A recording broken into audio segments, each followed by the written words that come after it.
Hello, everyone, and thank you for joining us. We're going to give me 1 second here. I apologize. All right, we're going to make sure. Yeah, that audio was wrong again, but it's fixed. So we're going to actually start with breaking news. Japan is imposing new sanctions on Moscow, including a ban on exporting oil refining equipment.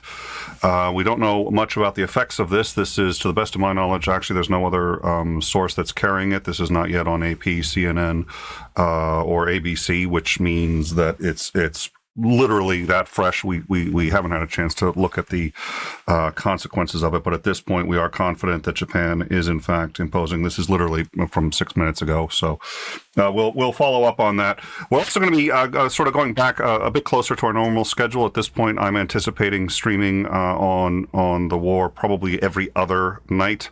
That's going to be dependent on how quickly things are changing. At this point, unfortunately, we've settled into kind of a pattern. There's not as much new things that we can contribute every night. We can show you lots of terrible pictures, and as we discussed last night, it's probably worth not forgetting. But on the flip side, it's also, I think, very worth not barraging people with it too much. I've spoken a number of times about the mental health of the people working on In Time who are seeing these images and working closely with them, and it's tough. There's at least one thing I can do. I can sort of educate people and talk about it in general, but even that is really feels a great deal like it's insufficient. So this is obviously causing a great deal of suffering for everybody, and so I would like to make sure that you guys all take care of yourselves. I think education and understanding it helps, and I think you can pressure your congressmen and senators and engage in discourse on it, and that requires education, but because we're so limited anyway, I think there's just going to have to be a bit of a, and what I'm actually going to do, I think, too, is pause on this one. We're going to go past that one. All right, if anyone has any questions about that, feel free to hit me up on the Discord. Come join the Discord. We are going to be talking about this and any other we have a lot of topics to discuss. We are going to still be following this, but as I said, barring anything breaking, we'll sort of do our regular updates. We're going to do a bit of an update tonight. We are returning a bit more to our normal schedule. Tomorrow, we're going to have Swede on. He is going to be on In Time. We will be airing the first episode of In Time in a little while. He is got a master's in finance and economics and has 18 years in the field. He's going to be discussing the effects of the sanctions with us. That will be tomorrow night. And so we are looking forward to that, and we are already booking again for next week. I think we're going to still try to keep it a reasonably light schedule because we've obviously got a lot to do to cover the war. So we're going to play it sort of by ear. And as I said, we'll still be here for breaking. So again, any questions, hit us up on the Discord or just chat with us, and we'll Yep, thank you. Let us know. Anyways, that's what we're going to be covering. The other thing is there was a story that we missed, and I kept talking about it, and we didn't get a chance to get to it. And this is, oh dear Lord, just worthy for its cringe. Florida Governor Rick DeSantis appearing at a local high school, now telling students not to wear their masks. Let's go forward with this. You do not have to wear those masks. I mean, please take them off. Honestly, it's not doing anything, and we got to stop with this COVID theater. So if you want to wear it, fine, but this is ridiculous. All right. Well, it's good to be at USF. We've been able to really make inroads with the Florida Centers for Cybersecurity at USF. The center was created in 2014 to help Florida become a national leader in cybersecurity. And director at the Florida Center for Cybersecurity, Dr. Ron Sanders, is the staff director for the Florida Center for Cybersecurity. We also have... All right, so that was DeSantis. At first telling them to just stop because it's ridiculous, and then sort of checking himself and saying, well, you can wear them if you want, but it's ridiculous. And it's sort of like, yeah, he's for freedom and not what's the word I'm looking for? Not stigmatizing anyone who wears a mask, who doesn't wear a mask, but when it comes to stigmatizing people who do in public and high school students, yeah. Dear Lord. All right. So, with that, let's see. Yeah. All right. Perfect. In the first 7 months, the world saw 1 million COVID deaths worldwide. It took another 4 months before we had a total of 2 million. And 3 months after that, another million was added to the tally. Today, the official COVID-19 death toll has exceeded 6 million people worldwide.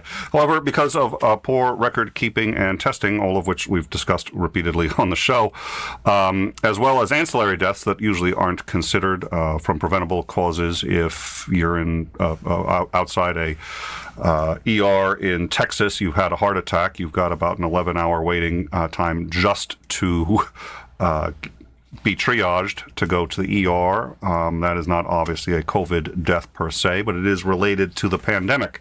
Those numbers, of course, don't count.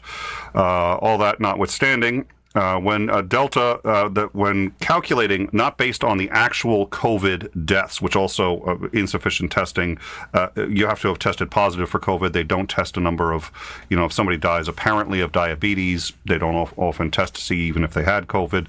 So these numbers aren't necessarily particularly accurate. Nonetheless, when you can measure the deaths ostensibly by the delta in deaths. This was done famously by the New York Times, who managed to calculate the delta over the past few years of how many more people had died in across the country as COVID rolled in versus previous years in the same time period, and came up with a much higher number and probably more accurate. The portal Our World Data reports that they believe 4 times as many people have actually died as a result of the pandemic, using the delta in a country's mortality figures as that over the last 3 or 4 years. Meanwhile, an analysis by The Economist estimates that the number of COVID deaths is actually somewhere between 14.1 million and 23.8 million worldwide. Poland, Hungary, Romania, and other Eastern European countries continue to have the highest death rates, even as 1.7 million refugees are pouring in from Ukraine. Despite high vaccine availability and despite the fact that we're the wealthiest country in the world, the U.S. is just shy at this point of 1 million deaths, the highest number for any country, and the death rate is, of course, still highest among the unvaccinated. 1 teen is dead and 2 others are hospitalized after a shooting outside a school in high school in Des Moines, Iowa today. The U.S. is now averaging 1 school shooting every 5 days. This is the 13th school shooting in the U.S. in 2022.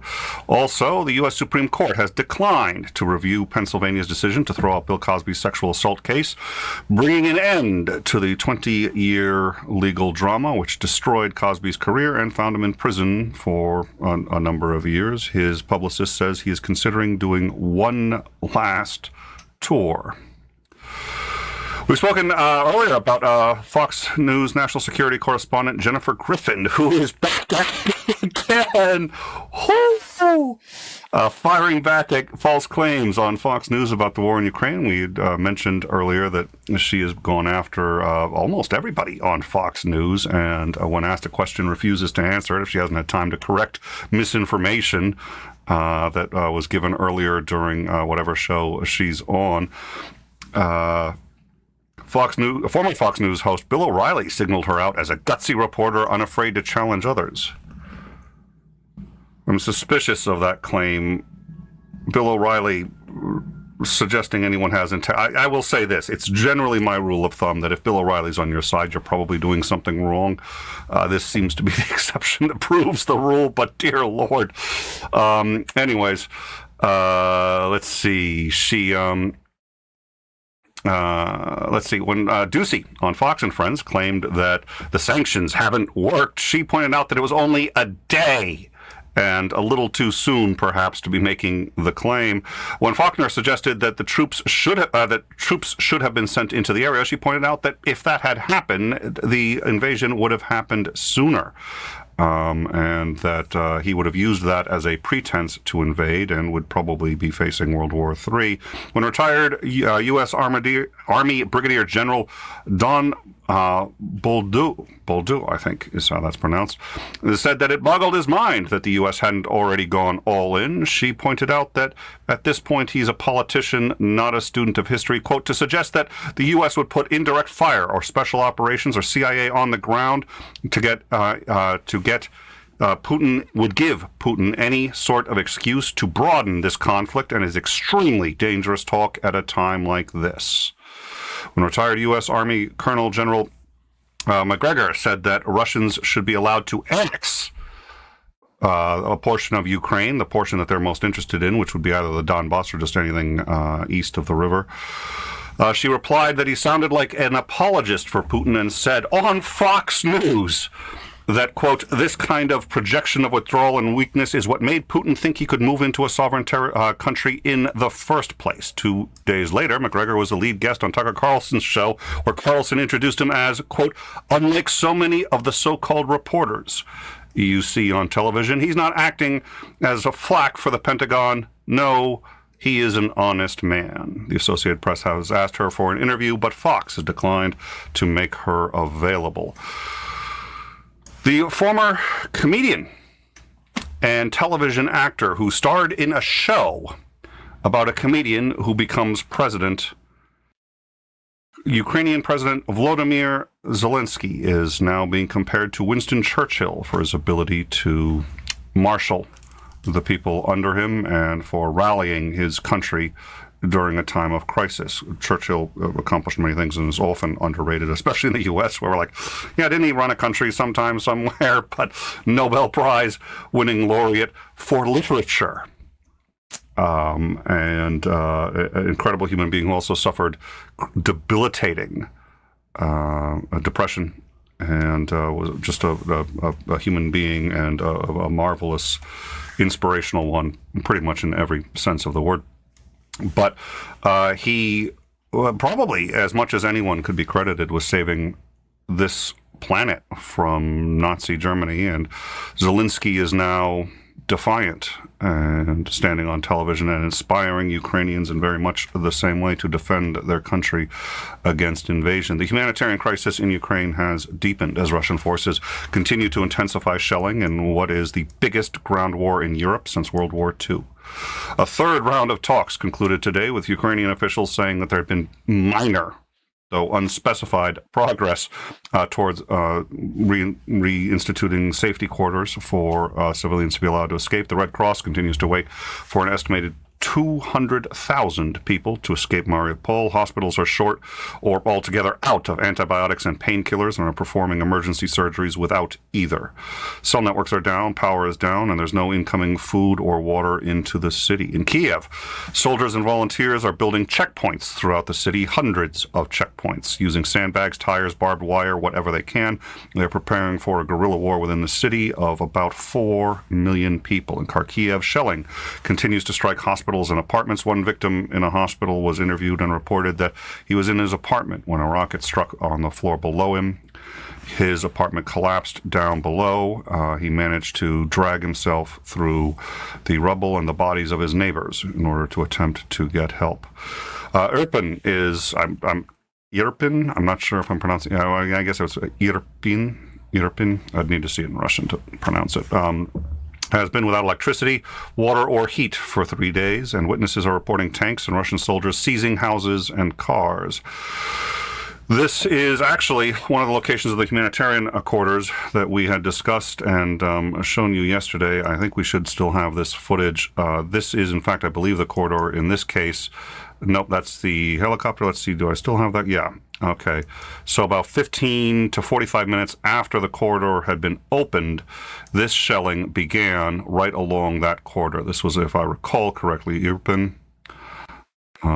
And those strikes were all explicitly at civilians along the corridor that had just been opened. Ukraine has, hold on, let's see. Hold on, I just been losing my train of thought recently, so I do apologize. The city of Horenka has seen a dramatic increase in shelling. The city of Mykolaiv, with over 500,000 people, is also now being shelled, while Cherniv is surrounded and every district in the city is being shelled. Ukraine has pleaded with The Hague to stop these attacks, saying that Russia is, quote, resorting to tactics reminiscent of medieval siege warfare, encircling cities, cutting off escape routes, and pounding the civilian population with heavy ordnance. The Hague has opened an investigation. Russia has not even shown up and is refusing to participate in its own defense. Russia has announced a third humanitarian plan. It'd be nice if they had a first one. Which ostensibly is going to allow civilians to leave Kiev, Mariupol, Kharkiv, and Sum. Ukraine has dismissed the plan since it turns out that plan has most of the evacuees going straight into either Russia or Belarus. Quote, I don't know many Ukrainians who are seeking refuge in Russia, said French President Emmanuel Macron. Russia has proposed 8 routes, which would allow civilians to travel west towards Poland instead of east towards Russia or north towards Belarus. This is actually a similar strategy, and we spoke about Syria, and we're also looking to get next week, I hope, a guest to discuss what happened in Syria. It's unfortunately worse than what's happening in Ukraine, but I think Ukraine is well prepared to eclipse it. But one of the strategies that they had done there was they'd opened up humanitarian corridors, but those corridors only went straight into either Assad's hands or the hands of Russia, and eventually they managed to get everybody into a single area, the province of Idlib, I believe is how it's pronounced. Once all the civilians had basically evacuated the cities into that area and were being shelled while doing so, as we're seeing here, roughly, I think it was 3 million civilians entered that area. They encircled it and began shelling it, and shelling continues to this day. Moscow has repeated its demands of Ukraine, said that they would stop the attacks as soon as Ukraine did 4 things. 1, recognize Crimea as part of Russia. 2, recognize the Donbas area as independent. 3, change their own constitution to prohibit the joining of international bodies like NATO and EU. And I think I said 4. 1, 2, 3. I don't know how or where I got 4 from. If we're going to add a 4th, it would be to educate the in-time host so that he can count higher than 2.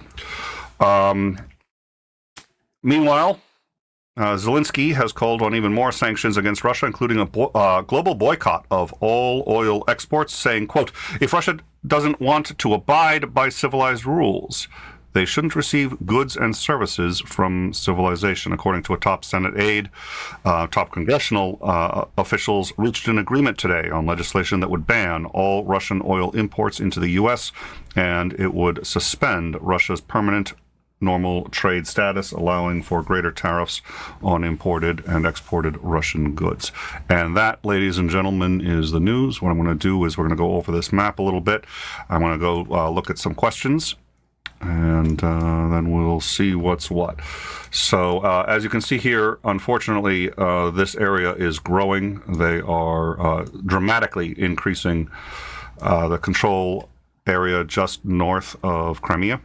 They are still trying to create this bridge. The only way really to create this bridge, it looks like they'll find out they are going to get around and they'll be able to start supplying the Donbas region from Crimea, but it's unclear what's actually going to be able to travel down that way. The main road that they need is this road right here. It's M14, and it runs right through Mariupol.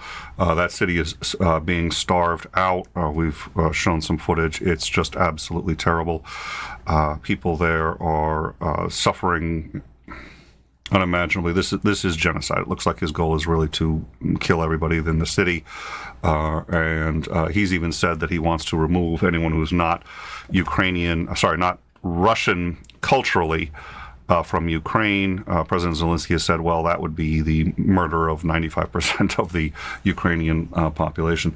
You can also see here that they've made some significant headway out, and they're probably going to try to join in any number of ways. They're still going to need Mariupol. That's really, nothing's going to change that being the fastest and easy way. Once they take it, they'll be able to squeeze and get that whole area. You can also see here that they've made some significant inroads from the northern approaches. This is Kharkiv, which is once again seeing an increase in shelling from what it did the night before. Kharkiv is probably the single most heavily shelled city, but given its size, that's not necessarily to be unexpected. There is an increase in shelling and a number of other cities now that have been completely surrounded. This one here is one I mentioned earlier. Tsarnaev is shelled and at this point completely surrounded. We're expecting that city is going to start being starved out pretty soon as well. They've been trying to surround Kiev here. They've thus far failed to do so. It looks like they're making some approach here. This is the column that's been stalled. We don't know if and when it's going to be moving. We had hoped, and initial reports were that the reason for the stall was because they were actually sabotaging their own fuel tanks. They didn't want to fight and go forward. Unfortunately, at this point, we believe that that's probably not accurate. We do still believe that morale is very low amongst Russian troops, and the evidence that they actually thought this was a training exercise until the bullets started flying.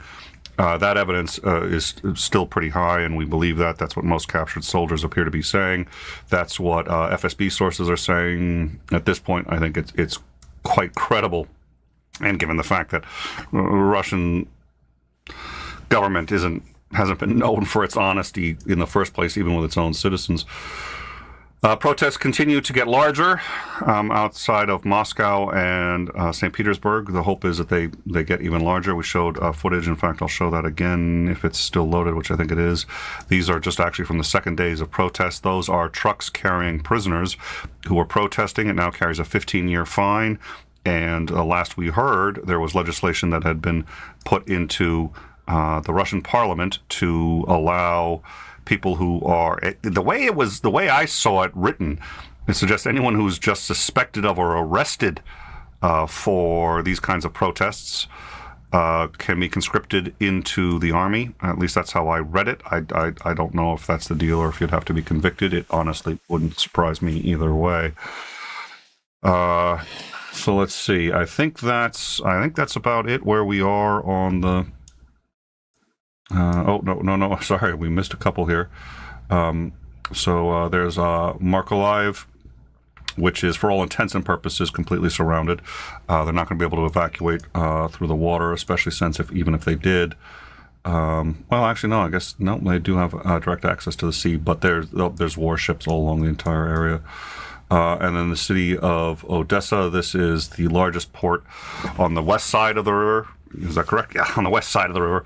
And that was the evidence when they took that port on, or when they actually had an amphibious assault landing on that port the first night. That's how we knew that he was really going for the whole country. There's no reason to hit that port. You want to destroy that port if you're Putin. Destroying that port, good idea, because the Ukrainians can launch attacks from that port.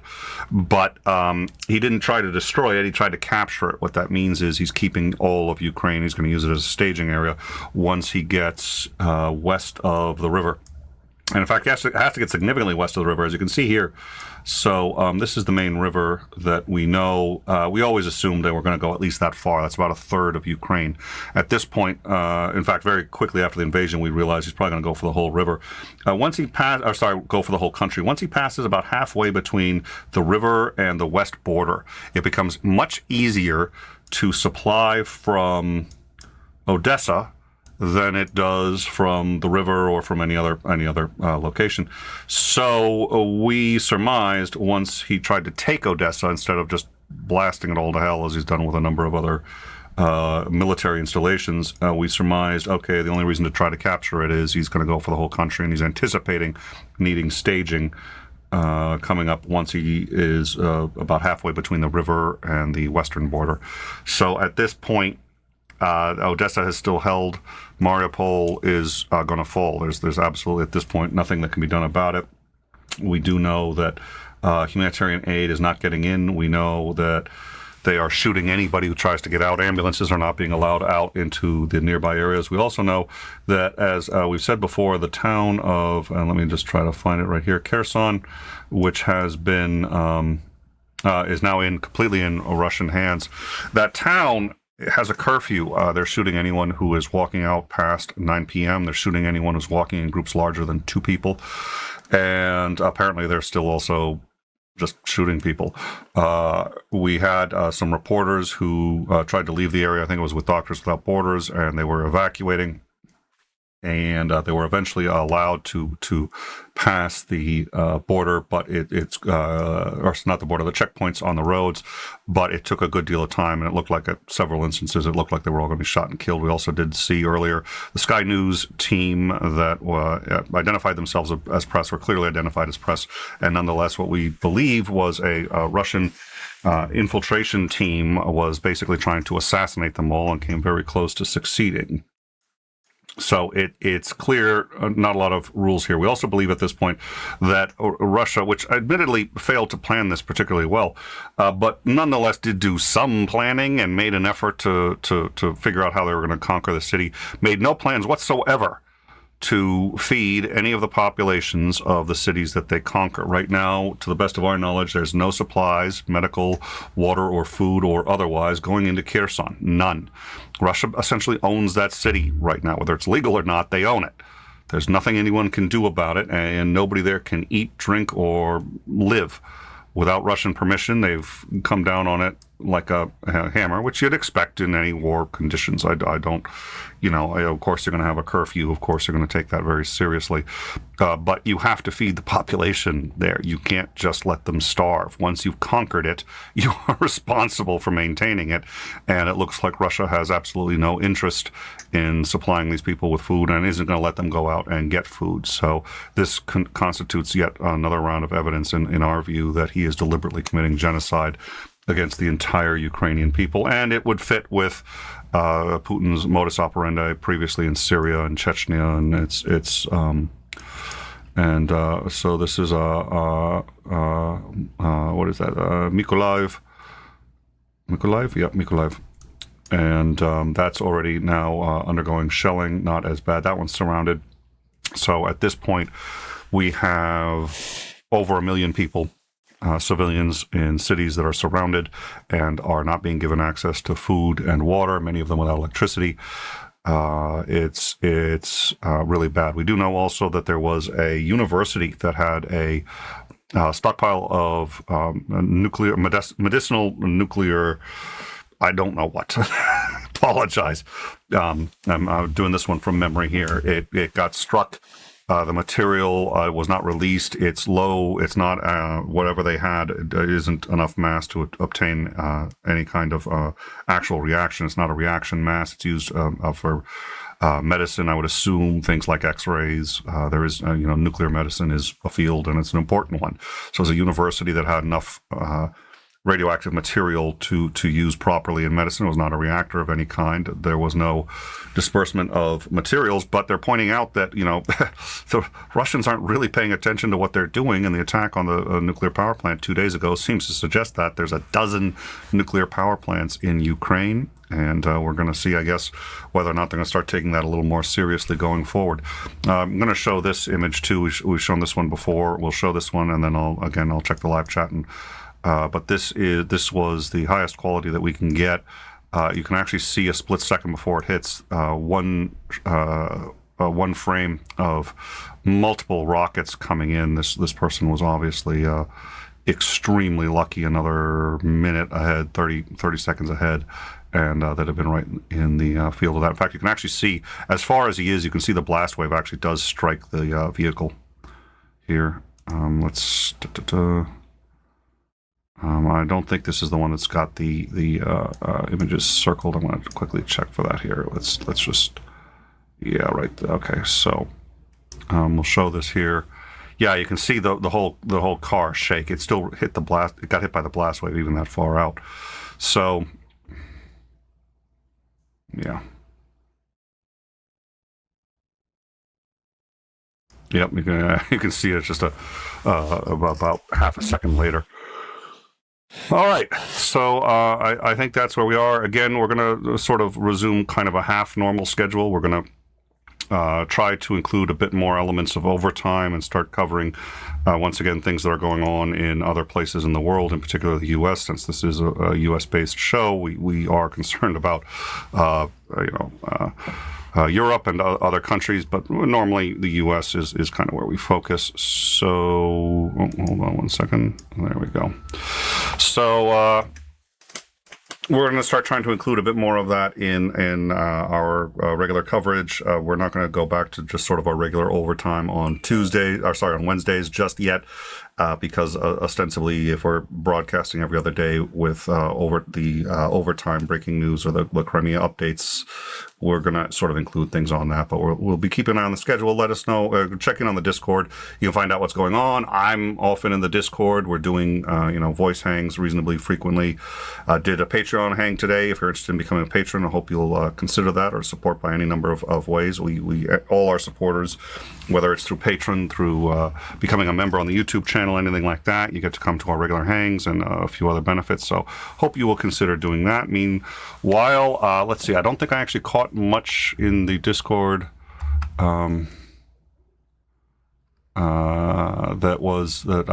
If there were any questions, I didn't see any. So I think what I'm going to do is Churchill was I don't know if Churchill was. I mean, I know I talk often about. Oh dear Lord, my memory is heading south again. I really hate it when this. Let's see. Ulysses S. Grant, who was not an alcoholic, he was a drunk. It's a very big difference. An alcoholic tries to hide it. An alcoholic, doesn't. An alcoholic denies it. It's just like, I don't have a drinking problem. No, he was a drunk. He didn't care who knew. But when we talk about mental illness, which we've discussed on a few occasions on this show, it's actually fascinating how it works. I had a doctor, a psychiatrist who had worked at a number of hospitals. I forget which hospital this was at. It was in Massachusetts. And there had been a coma patient who had been in a coma basically for 5 years. And the hospital was in danger of being shut down. There was a whole round of closures in Massachusetts a while back, and he was one of the head doctors there.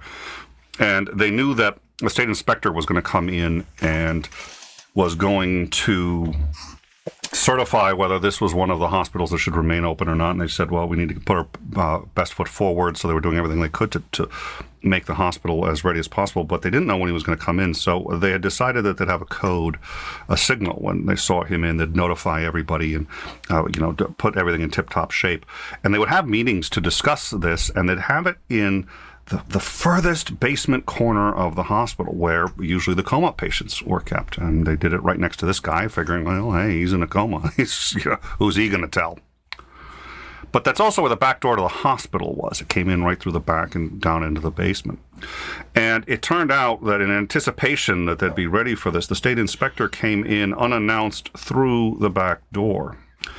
And this doctor was in the one of the administration rooms in the third floor when the coma patient bursts in and says, the inspector's here, collapses and was in a coma for another 5 years.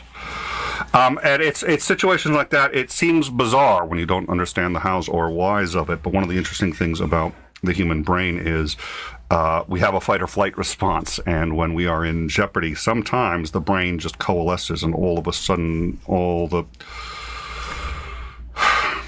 the unquiet mind, as it were, just crystallizes. And people with sometimes debilitating mental illnesses under pressure perform better than any human being we've ever seen. Ulysses S. Grant was one of those people, a royal fuck-up in life, couldn't do anything, could barely tie his own shoelaces. When the world went to hell and he went to war, all of a sudden,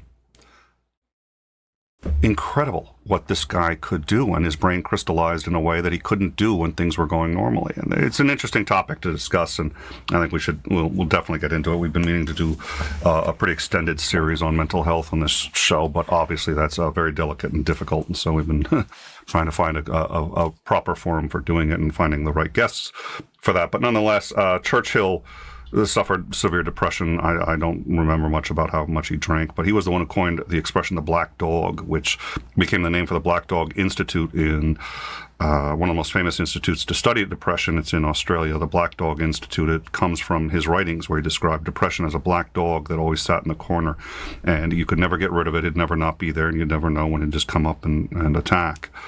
And yeah, that's interesting stuff. But at any rate, we'll save, I think, all the rest of that for later. But it is things like when that patient got up and ran over and notified everybody, and people sit there and say, well, gee, then isn't mental illness something, if he could suddenly do that? Well, no, it's not how it works.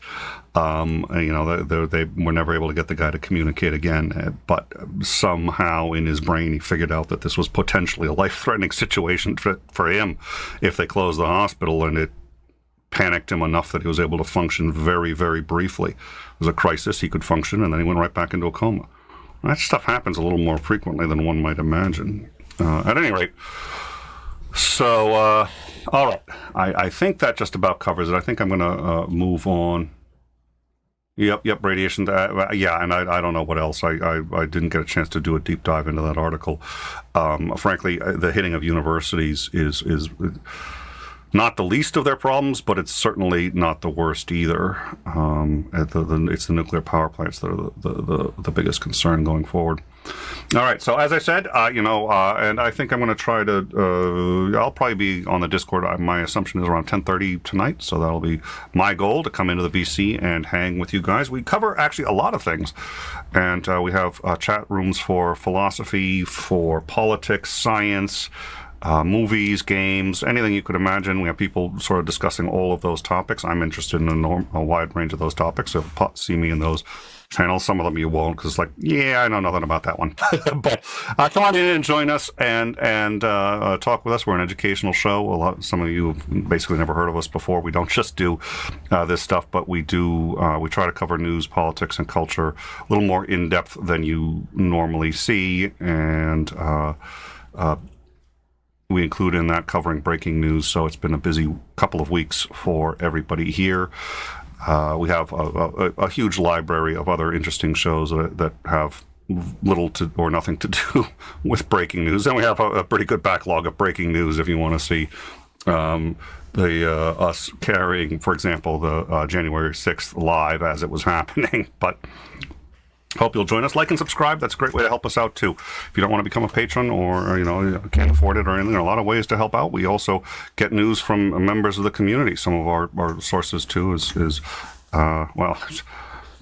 probably can't get into who some of our sources are, but we have friends who actually work in media and who can tip us off every now and then. You may or may not be one of them, but hey, people go over Twitter, Facebook. We pull a lot from social media, and if you're interested in that, if you're about that life, come on in and help us out. But either way, hope you guys will join us on the Discord. Like and subscribe. I hate asking for that every time I do it, but it really does help us out, and it's a great way to help us without, if it's a tough economic time. So I understand if you can't or don't want to patron, hit that like and subscribe button. It really does help us. As I said, I'll be in the Discord, I think, in about a half hour. So thank you all for joining us, and I look forward to seeing you. At this point, whether or not we do a show tomorrow night really is going to depend on... we actually we have Swede tomorrow night, so we're in time. This is Overtime, our news show in time.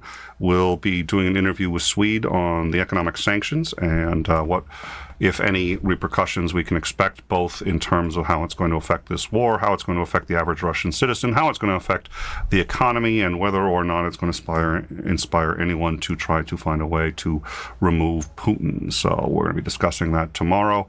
Overtime will still be on standby. If there's any breaking news, anything dramatic happens, we will go live. Only way for you to know is like, subscribe, hit the bell, and make sure you turn on that. Now they keep adding steps. Now you gotta turn on all notifications. I can't tell you the number of times channels that I subscribe to have been streaming, and somebody tells me, they're streaming. I was like, no, they're not. It's not here.